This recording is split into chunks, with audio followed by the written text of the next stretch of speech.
আল্লাহ বলবে সূর্য তোর যত তাপ আছে জমিনের মধ্যে ছাড়িয়া দে। এমন তাপ শুরু হবে গুনাহগার গুলো সহ্য করতে পারবে না, মাথার মগজগুলো টাস টাস করিয়া ফাটিয়া যাবে। অন্যদিকে জাহান্নামের আওয়াজ, জাহান্নামের আওয়াজ আল্লাহ পাককে বলবে, আল্লাহ গুনাহগার গুলো বেনামাজি গুলো কই, আমার পেটে দাও, আমার পেটে বড় ক্ষুধা, বেনামাজি গুলো আমার পেটের মধ্যে দাও। আল্লাহ বলবে জাহান্নাম অপেক্ষা কর, বিচারটা শেষ করে তোর পেটের খানা দিতেছি। নবী বলেন অন্যদিকে আমার আল্লাহ রাগান্বিত একটা আওয়াজ দিবেন, লিমানিল মুলকুল ইয়াউম লিল্লাহিল ওয়াহিদিল কাহ্হার। আল্লাহ পাক রাগান্বিত আওয়াজ দিয়া বলবেন হাসরের ময়দানের আজকে রাজত্ব কার? নবী বলেন ও আয়েশা, আল্লাহ যখন রাগান্বিত হয়ে আওয়াজটা দিবেন হাসরের ময়দানটা থরথর করে কেঁপে উঠবে, মানুষগুলো পাগলের মতো দৌড়াইতে থাকবে। একদল উম্মতেরা ইব্রাহিম নবীর কাছে গিয়া বলবে আমাকে একটু সুপারিশ করেন, সহ্য করতে পারি না আযাব, সূর্যের গরম। ইব্রাহিম নবী বলবে আজ আমার কি উপায় হবে, উম্মত তোমরা চলে যাও, আমার চিন্তায় আমি ব্যস্ত হয়ে গেলাম। ঈসা নবীর কাছে যাবে একই আওয়াজ, মূসা নবীর কাছে যাবে একই আওয়াজ, আল্লাহর নবী আদম আলাইহিস সালামের কাছে যাবে একই আওয়াজ। এবার উম্মতেরা কোথায় যাবে? আম্মা জান আয়েশা রাদিয়াল্লাহু আনহাকে প্রশ্নের জবাবে নবী বলেন ও আয়েশা, উম্মতগুলো পাগলের মতো ছোটাছুটি করবে, এরপরে এক পর্যায়ে গিয়া আমারে তালাশ করবে, আমাকে খুঁজবে, একটু আমি মাওলার কাছে সুপারিশ করি। আমার নবীর প্রশ্নের কথার জবাবে আম্মা জান আয়েশা বলেন ইয়া রাসূলুল্লাহ, উম্মতেরা আপনাকে কোথায় তালাশ করে পাবে? আল্লাহর নবী বলেন আয়েশা, আমাকে তালাশ করতে করতে গিয়া দেখবে আমি মাওলার সামনে মাকামে মাহমুদে সিজদায় পড়ে কান্নায় অবস্থায় বেহুশ, আমি কান্না করতে থাকবো সেজদায় পড়িয়া। আর আল্লাহকে বলবো, ঈসা নবী বলছে আল্লাহ আমার উপায় কি হবে, উম্মতের কথা ভুলিয়ে গেছে। মূসা নবী উম্মতের চিন্তা করবেন না, ঈসা নবী উম্মতের চিন্তা করবেন না, আর আপনার আমার মায়ার নবী আম্মাজানকে বলেন ও আয়েশা, আল্লাহর কাছে আমি একবারও বলবো না আল্লাহ আমাকে তুমি বাঁচায় দাও, আমি আল্লাহর কাছে কান্না করে বলবো আমার উম্মতেরে বাঁচাও, আমার একটা উম্মত যেন জাহান্নামে না যায়, জাহান্নামের এক সেকেন্ডের গরম আমার উম্মতেরা সহ্য করতে পারবে না, ও আল্লাহ আমার উম্মত গুলোরে তুমি বাঁচাও। আম্মা জান আয়েশাকে নবী বলেন আমার কান্না দেখে আমার মাওলার কুদরতি অন্তরে মায়ার জোশ আসিয়া পড়বে। আল্লাহ বলবে নবীজি মাথা উঠান, আপনি কান্না করবেন না, আপনার উম্মত গুলো আপনি ধরে ধরে জান্নাতের পথে নিয়ে যান। আম্মা জান আয়েশা বলেন নবী আপনি তখন কি করবেন? আল্লাহর নবী বলেন ও আয়েশা, আমি তখন আমার উম্মত গুলো ধরে ধরে ধরে ধরে বাসিয়া বাসিয়া আমি জান্নাতের পথে নিয়ে হাউজে কাউসারের পানির কিনারায় লাইনে দাঁড় করাবো। আম্মা জান আয়েশা রাদিয়াল্লাহু আনহা বলেন ও নবী, কোটি কোটি কোটি মানুষের মধ্যে আপনি কেমনে চিনবেন আপনার উম্মত কারা? মূসা নবীর উম্মত, ঈসা নবীর উম্মত থাকবে, ইব্রাহিম নবীর উম্মতেরা থাকবে, আপনার উম্মত কেমনে চিনবেন? আল্লাহর নবী বলেন আমার ওই উম্মত যারা 5 বেলার নামাজ ওযু বানাইয়া আদায় করত, কিয়ামতের ময়দানে কোটি মানুষের সামনে আমার উম্মতের ওযুর অংশগুলো নূরের আলোতে ঝলমল করতে থাকবে। আমি আমার উম্মতগুলো ধরে ধরে কাউসারের কিনারায় নিয়ে যাব, হাউজের থেকে আমি নবীর নিজ হাতে আমার উম্মতের পানি পান করায় পিপাসা নিবারণ করব। কিছু উম্মতেরা এখনো বাকি, হঠাৎ মাঝখানে পর্দা পড়ে যাবে, আমি বলবো ফেরেশতারা পর্দা দিলা কেন? ফেরেশতারা বলবেন ইয়া রাসূলুল্লাহ, এই উম্মতগুলো দুনিয়া থেকে আপনি বিদায়ের পরে আপনার সুন্নতের জবাই করেছে, নিজেও নামাজ পড়ে নাই, অন্যেরা নামাজ পড়তো তাও পছন্দ করে নাই, নিজেও পর্দা করে নাই, অন্যেরা পর্দা করতো তাও পছন্দ করে নাই, নিজেরা টুপি পরে নাই, অন্যেরা টুপি পরতো তাও পছন্দ করে নাই। কারণে শক্তিশালী বাঘেরে বলছি, রে বাঘ, আমার দুর্বল মানুষ আমার প্রিয়, এর সাথে বেয়াদবি করবি না। বাঘ বলে, ও আল্লাহ, যদি কখনো তোমার প্রিয় বান্দার সামনে আমি পড়িয়াই যাই, আমার তো হঠাৎ মেজাজ গরম হয়ে যায়, তুমি দয়া কইরা মেজাজটা ঠান্ডা কইরা দিও, যাতে করে তোমার মুমিনের সাথে কোনো বেয়াদবি না হয়। বাঘ দামি না মানুষ দামি? হ্যাঁ, মানুষ। অতএব মানুষ বাঘের গোলাম হবে না, বাঘ মানুষের গোলাম হবে। এই নজির জমিনে আছে না নাই? আছে। খাকো বাদ আবু আতিশ বান্দান বামানো তু মুর্দাবা হক জিন্দা। সাহায্য কেন চাইব? তার জবাব দিলাম, আমরা দুর্বল, দুর্বল, আমরা চূড়ান্তভাবে দুর্বল, এই কারণে সাহায্য চাইতেই হবে। এখন কথা হলো, সাহায্যটা আমরা কার থেকে নিব? 3 নাম্বার প্রশ্ন, সাহায্য কেমনে চাইব? আপনাদের কষ্ট হয় না তো? উঠা বসা করলেই মোনাজাত, হাত দুইটা উঠাবো, শেষ। আর জীবনে এখানে আসবো কিনা, আর হাত নিচে নামবে কিনা আল্লাহ ভালো জানে। ভাইরা আমার, প্রথম প্রশ্ন ছিল সাহায্য কেন, দ্বিতীয় প্রশ্ন সাহায্য কার থেকে নিব? এই ক্ষেত্রে আমার জবাব হলো, 3টা দুর্বলতা যার নাই তার থেকে সাহায্য নিতে হবে। কয়টা?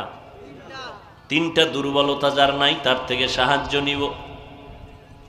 1 নাম্বার, যার পিছনে টান নাই, পিছে টান নাই। আমার পিছে টান আছে না নাই? আমি কামাই কইরা যত সামনে আগাই, মাইয়ে টানে আব্বু দাও, ছেলে কয় দাও, স্ত্রী কয় দাও, মা কয় দাও, আমি খাইলাম না না খাইলাম একটু খবর নিল না, আমার দাও দাও।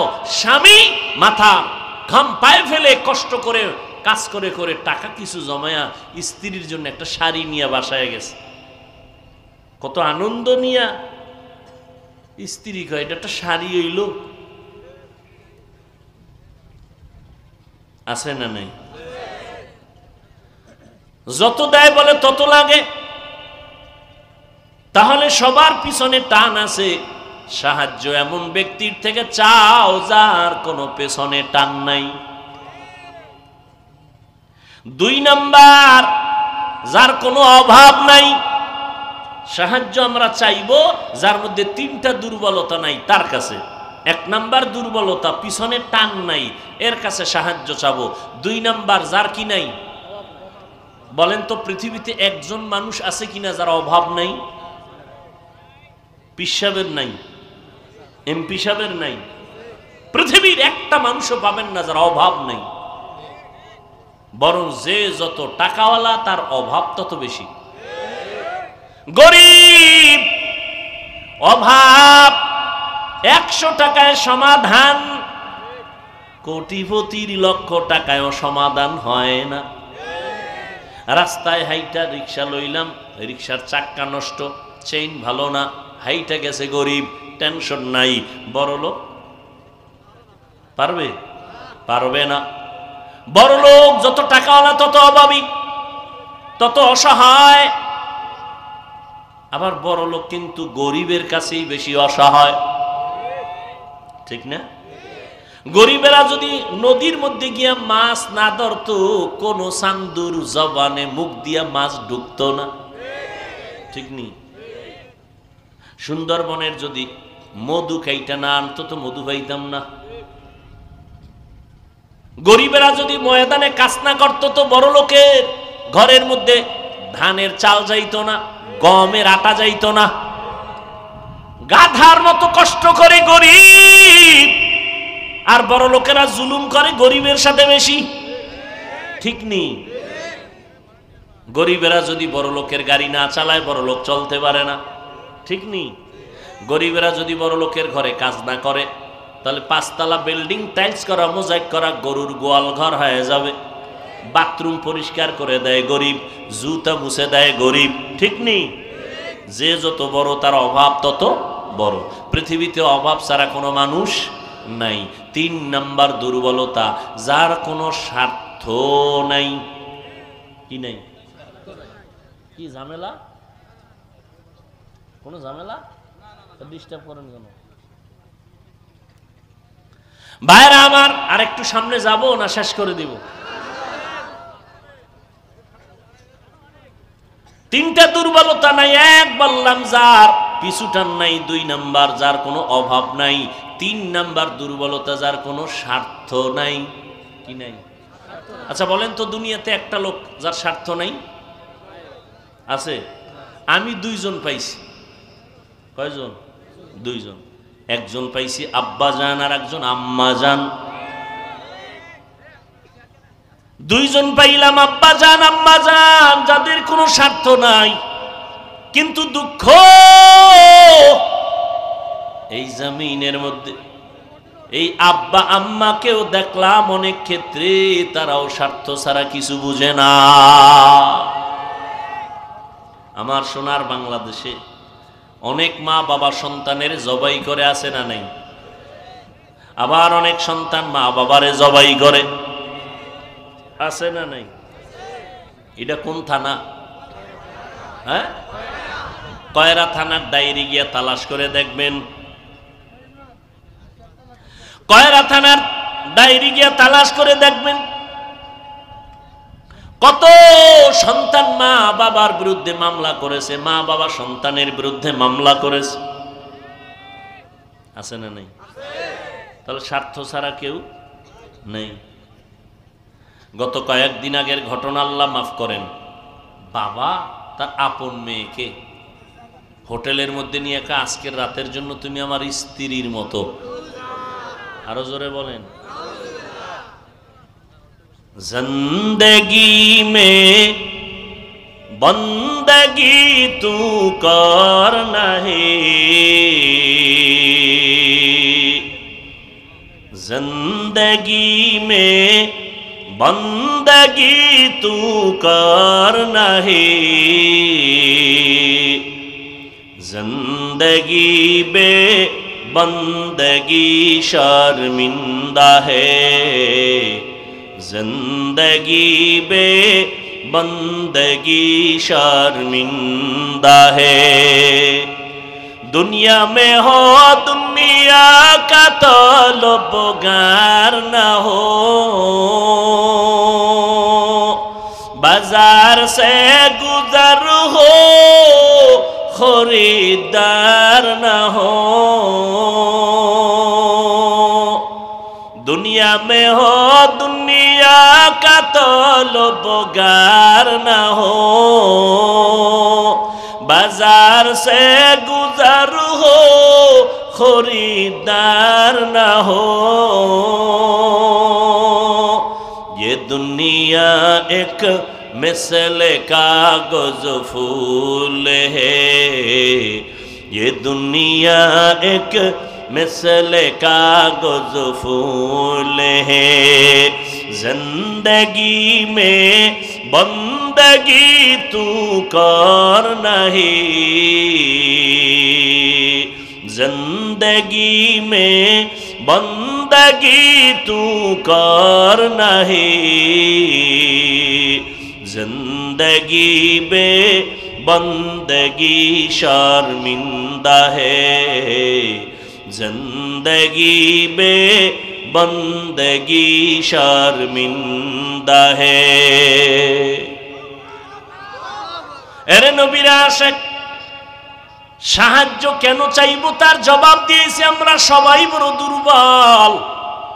সাহায্য কার থেকে চাইবো জবাব দিয়েছি যার মধ্যে 3টা দুর্বলতা নাই, পিছুটান নাই, অভাব নাই। 3 নাম্বার কি বলছি? স্বার্থ নাই। এই 3টা নাই এমন কোন মানুষ জমিনে নাই।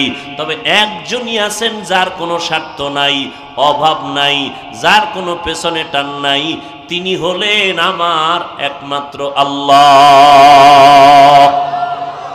আমার আল্লাহর কোনো পিছনে টান আছে? আল্লাহর ছেলে মেয়ে আছে? লাম ইয়ালিদ লাম ইউলাদে উলাইকাস ওয়ালিদু মাউলুদেরা উ খালেকাস। আল্লাহ কাউকে জন্ম দেন নাই, কারো থেকে জন্ম নেন নাই, আল্লাহর কোনো পেছনে টান নাই। আল্লাহর স্ত্রী নাই যে বলবে আমারে দাও, আল্লাহর ছেলে মেয়ে নাই যে বলবে আমাকে আগে দাও। আল্লাহ বলেন আমার একমাত্র আপন হলো মানুষ, আমি বড় আদর করে মানুষ বানাইছি। আমি আল্লাহ দরজা খুইলা প্রতিদিন ডাকি, প্রথম আসমানে আমি আল্লাহ ভোর রাত্রে হাজির হয়ে যাই। আমি আমার বান্দাকে দেওয়ার জন্য ভোর রাত্রে আমি প্রথম আসমানে আসি, বান্দাকে দেওয়ার জন্য। ও বান্দা কি লাগবে বল, আমি আল্লাহ তোমার আশা পূরণ করার জন্য রেডি হয়ে গেলাম। চাইতে দেরি হবে, আমি আল্লাহ তোমাকে দিতে মোটেও দেরি করব না। আল্লাহ দেওয়ার জন্য উদ্গ্রীব হয়ে আছেন। আল্লাহ বলেন বান্দা তুমি চাও আমি দিব। আল্লাহকে ডাকার মতো ডাকো, আল্লাহ জবাব দিবেন। উদউনি আস্তাজিব লাকুম। আল্লাহ তাআলা দেওয়ার জন্য আল্লাহ প্রস্তুত হয়ে থাকেন। আল্লাহর পেছনে কোনো টান নাই, আল্লাহর কোনো অভাব আছে নাকি? নাই। আল্লাহ পাক বলেন আমি আল্লাহ হলাম শ্রেষ্ঠ ধনী, আমি প্রশংসিত ধনী। ও আল্লাহর বান্দারা, আল্লাহর কোনো স্বার্থ পর্যন্ত নাই। আল্লাহ পাক বলেন আমার স্বার্থ আমার গোলাম, আমার বান্দা যা চাইবে আমি দেওয়ার জন্য রেডি হয়ে গেলাম। অতএব এতক্ষণ আলোচনার দ্বারা কি বুঝলাম? সাহায্য লাগবে, এটা ছাড়া চলা যাবে না। তবে কার থেকে সাহায্য চাইব? তার জবাব হলো আল্লাহর কাছে সাহায্য চাইব। আমার নবীর থেকে দামি কোনো পীর, আমার নবীজির থেকে দামি কোনো মুফতি, কোনো মুহাদ্দিস, কোনো মুফাসসির আছে? কোনো দার্শনিক? কেউ নাই। আমার নবী সমস্ত মাখলুকতের মধ্যে শ্রেষ্ঠ, ঠিক তো? এবার বলেন তো আমার নবীর হায়াত কত ছিল? 63 বছর হায়াত। আমার নবীর এই হায়াতে নবীর কিছু প্রয়োজন হইলে কার কাছে চাইতেন? আল্লাহর কাছে। আমার নবী যদি আল্লাহর কাছে চাইতে পারেন, আপনার আমার আল্লাহর কাছে চাইতে সমস্যা কোথায়? আল্লাহর কাছে কেন চাইবেন না? যারা আল্লাহর কাছে চাইতে রাজি না তারা বলেন আমার আল্লাহ কি দিতে পারে না? তাহলে কেন চান না? আল্লাহকে কি আপনার পছন্দ হয় না? যদি তাই হয় তো আল্লাহর কাছে কেন চাইবেন না? মাখলুকতের কাছে কেন চাইবেন? ওরে বান্দা, নদীর মাছ না খাইয়া মরে নাই, জঙ্গলের হাজারো প্রাণী না খাইয়া মরে না, উড়ন্ত পাখিরাও না খাইয়া মরে না। আমরা মানুষ বড় দামি, আমরা কেন না খাইয়া কষ্ট পাবো? বরং আমরা তো সবার থেকে রিজিক আগে পাবো। বনি ইসরাইল মুসা নবীর উম্মত, ঈসা নবীর উম্মত, আসমান থেকে ডাইরেক্ট খানা আল্লাহ পাঠাইতেন। সন্ধ্যাবেলা দেখতো জমিনের মধ্যে বৃষ্টির মতো হালুয়া পড়ে আছে, আর পাখির বুনা গোশত জমিনে পড়ছে। আল্লাহ কয় মুসা আপনার উম্মত কিন্তু চালাক বেশি, আমি ডেলি যেই খানা দেই যেন ডেলি খেয়ে ফেলে, কালকের জন্য যেন রেখে না দেয়। চালাকি করলে খানা বন্ধ হয়ে যাবে। উম্মতেরা খানা পাইয়া মজা লাগছে, চিন্তা করছে পরে পাই আর না পাই, কিছু খাইয়া আগামীকালকের জন্য রাইখা দিছে। আসমান থেকে আসা বন্ধ হয়ে গেছে। রহমতের নবী বলেন মুসা নবীর উম্মত বনি ইসরাইল যদি চালাকি না করত, আমার উম্মতেরা কিয়ামত পর্যন্ত ডাইরেক্ট আসমানের খানা পাইতো। আল্লাহ আসমান থেকে খানা দিতেন। আল্লাহর কাছে সাহায্য চাইও। এখন অনেকে বলে অনেক চাইছি আল্লাহ দেয় না, এই জন্য চাওয়া বন্ধ করে দিছি। আল্লাহর কাছে অনেক চাইছি, দেয় না। ও আল্লাহর বান্দারা কেমনে চাইবেন? আমি শুরুতেই বলেছিলাম চেয়ারম্যান সাহেবের কাছে যদি কোনো বরাদ্দ চান, নিয়ম আছে না? আল্লাহর কাছে কেমনে চাইবেন? আল্লাহ কয় দুই জিনিসের মাধ্যমে চাইতে হবে। কয় জিনিস? এক নাম্বার জিনিসের নাম ধৈর্য, 2 নাম্বার হলো নামাজ। আমগো মধ্যে দোনোটা ফুল আছে, ধৈর্যও নেই নামাজও নাই। নামাজের মধ্যে নামাজ পড়ে মুসল্লি, 5 ওয়াক্ত নামাজ পড়ে না, পড়ে। এই যে রোজার মাস গেল, কত বরকতের মাস, এখানে এমন আশেকে রসুল আছে রোজার মাস পাইয়াও রোজা রাখে নাই। কিছু কিছু কুলাঙ্গারেরা বলছে ঘরের মধ্যে কি ভাতের টান আছে, রোজা রাখবো কেন? আমরা কি ভাতের টানে রোজা রাখছি? আমরা তো আল্লাহর মহব্বতে রোজা রাখছি, ঠিক নি? আবার একদল আশেকে রসুল এই মাঠে আছে, রোজার মাস রোজা রাখছে, তারাবির নামাজ পড়ে নাই, ভিআইপি মুসলমান নাই। আবার একদল তারাবি পড়ছে ঠিক, পুরা 20 রাকাত পড়ে নাই, আছে না নাই? কেউ আপনি পুরাটা পড়েন না কেন? কয় ওমরে ফারুক রসুলের সাহাবীর সাথে ঘুমের ভিতরে আমার একটু ঝগড়া লাগছিল, কারণ 20 রাকাত তারাবি হযরত ওমর রাদিয়াল্লাহু তাআলা আনহু সাহাবায়ে কেরামদের মিটিং করিয়া এরপরে সিদ্ধান্ত নিয়ে চালু করেছিলেন মসজিদে নববীতে জামাতের সাথে। ভাইরা আমার,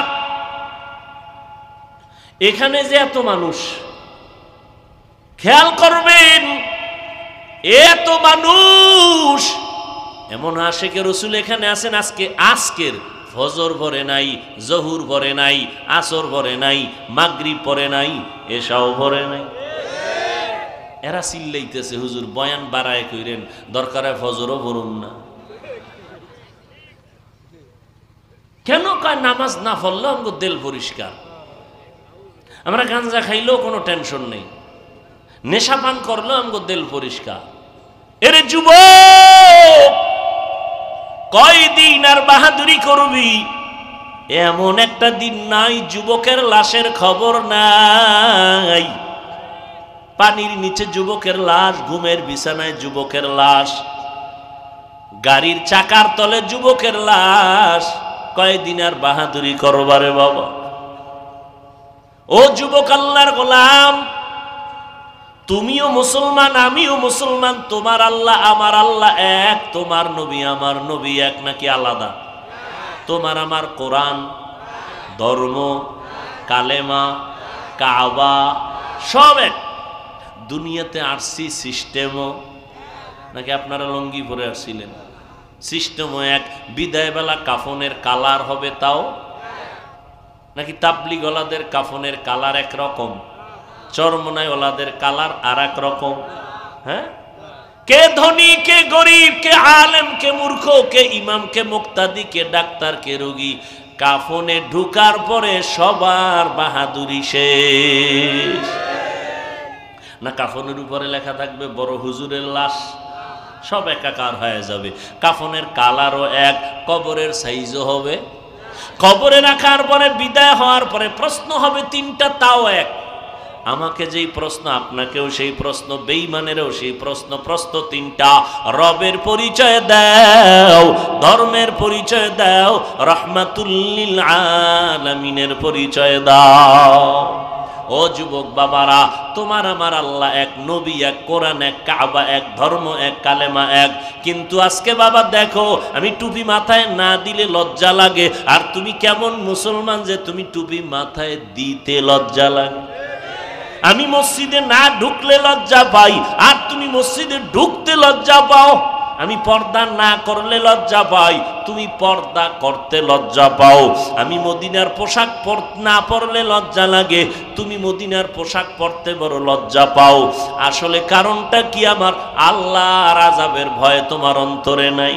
সাহাবায়ে কেরাম জান্নাতের টিকেট দুনিয়ায় পাইয়াও মরণ পর্যন্ত কান্না কান্না কান্না।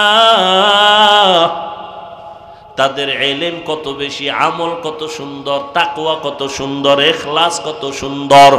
জান্নাতের গ্যারান্টি পাইয়াও তারা কান্না বন্ধ করেন নাই।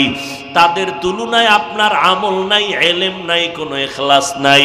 সেই তুলনায় আমগো কান্না করে করে মরিয়া যাওয়ার কথা। অথচ এত বয়ান, তাবলিগ ওয়ালাদের বয়ান, পীর সাহেবদের বয়ান, জুমার দিন খতিব সাহেবদের বয়ান, এরপরও কান্না নাই। যদি কেউ কান্না করে, কিছু নেমো খারামেরা তাকায় তাকায় হাসে আর কয়, দেখ লজ্জা নাই কেমনে কাঁদে। অথচ আল্লাহ কোরআনে বলেন ফালিয়াজহাকু কালিলান ওয়ালিয়াবকু কাসীরা, কম হাসো বেশি বেশি কান্না করো। কান্নার এত দাম, এত ফজিলত। মদিনার নবী বলেন গাভীর ওলান থেকে দুধ বের করিয়া ভেতরে যেমন ঢুকানো সম্ভব না, যারা আল্লাহর আযাবের ভয়ে গুনার কথা স্মরণ করিয়া এক ফোঁটা চোখের পানি ছেড়ে কান্না করবে, আল্লাহর নবী বলেন ওই কান্নাওয়ালা জাহান্নামে ঢুকানো সম্ভব না। এ যুবকেরা, আমিও তোমার মতো প্যান্ট শার্ট টাই লাগাইয়া দাড়ি কাইটা যদি রাস্তায় মাস্তানি করতাম, কেউ আমারে বাধা দিত না। টুপিটার কারণে মাথায় গরম লাগে, তোমার থেকে কম বুঝি না। দাড়ির কারণে যৌবনের ভাব চলে যায়, তোমার থেকে কম বুঝি না। লম্বা জামাটা পরার কারণে শরীর গরম লাগে, তোমার থেকে কম বুঝি না। এরপরও কেন নামাজ সারি না, বেপরদায় চলি না। আবার পাও ধইরা ধইরা কত বিনয়ের সাথে তোমাকে বুঝাইতেছি রে বাবা। এ আল্লাহর বান্দারা, কারণটা কি? একমাত্র কারণ আমার আল্লাহর কোরআন সত্য, নবীর কথা সত্য রে বাবা।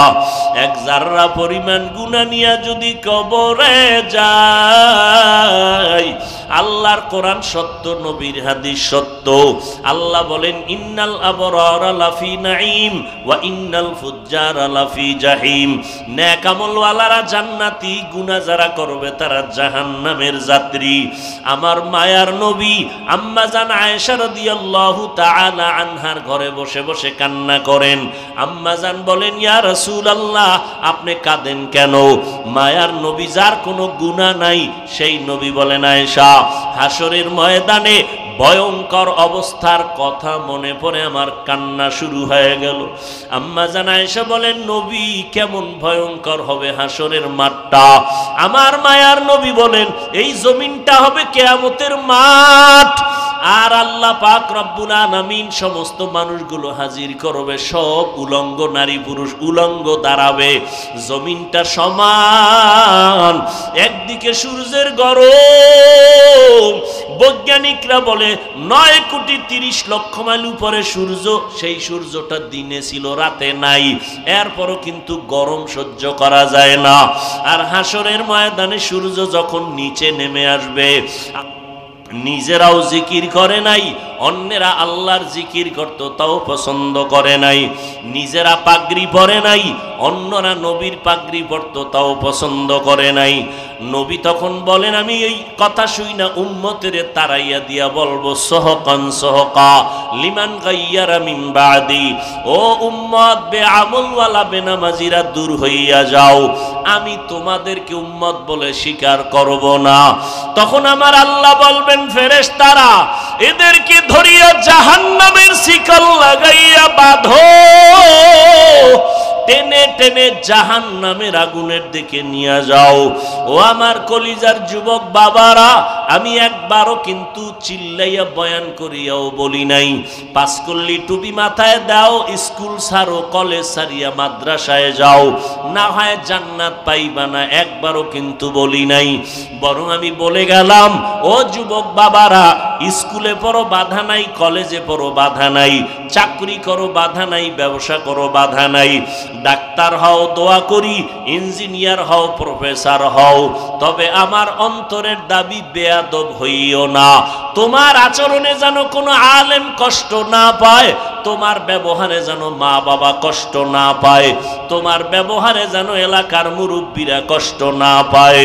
আল্লাহর কাছে একটা আদর্শ ডাক্তার হওয়ার দোয়া করো, আদর্শবান ইঞ্জিনিয়ার হইয়া জীবনটা ধন্য করো। আর এই আদর্শবান হতে হলে মা বাবার দোয়া ছাড়া আগাইতে পারবা না। যতই বাহাদুরি করি না কেন, ওই মা বাবার চোখের পানি আর দোয়া ছাড়া এই চেয়ারে আমি বসতে পারি নাই।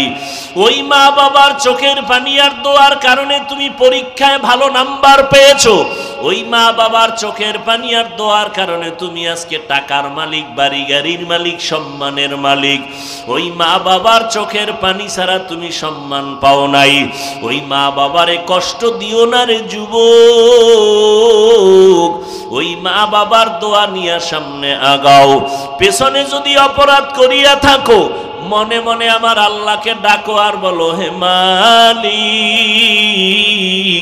এই ময়দানে আমার মতো গুনাহগার কেউ নাই।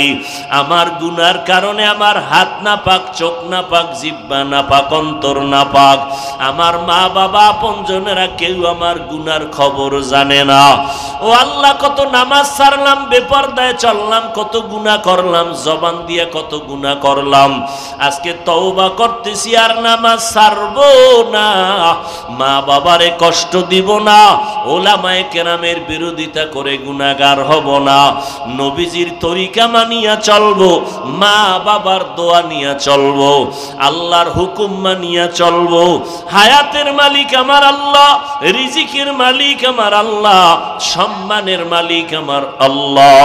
ও এলাকার মুসলমানেরা, ও যুবক বাবারা, মা বাবার দোয়া নিয়ে সামনে আগাও। পর্দার আড়ালের মা বোনেরা, আপনারা কত ধন্য নারী। এই স্টেজে কত ছাত্রের মাথায় পাগড়ি দিলাম, তারা কোরআনে হাফেজ হয়ে গেল। এদের মা বাবাদের জীবন কত ধন্য। ও পর্দার আড়ালের আম্মা জানেরা, আপনি একটা সন্তানকে আদর্শ ডাক্তার বানায় যান, কোরআন পড়ায়া ইঞ্জিনিয়ার বানায় যান। আপনার সন্তান আপনি মরিয়া গেল কোরআন পড়ে পড়ে দোয়া করবে। আল্লাহর কাছেও দোয়া করেন, স্বামীর মাল হেফাজত করেন। ও যুবক বাবারা, তোমার মতো যুবক স্কুলে পড়ে, কলেজে পড়ে, 5 বেলার নামাজ ছাড়ে না, তুমি কেন পারবা না রে বাবা? তোমার মতো যুবক র্যাব, আর্মি, পুলিশ, বিডিআরের চাকরি করে, নামাজ ছাড়ে না, তুমি কেন পারবা না রে বাবা? তোমার আমার মতো কত যুবক নদীতে মাছ ধরে, নামাজ ছাড়ে না, তুমি কেন পারবা না? তোমার আমার মতো কত যুবক সন্তান দেন, দিয়ে দেন। আপনাদের এমপি সাহেব আসছেন, একটু কথা বলবেন, এরপরে দোয়া হয়ে যাবে ইনশাআল্লাহ।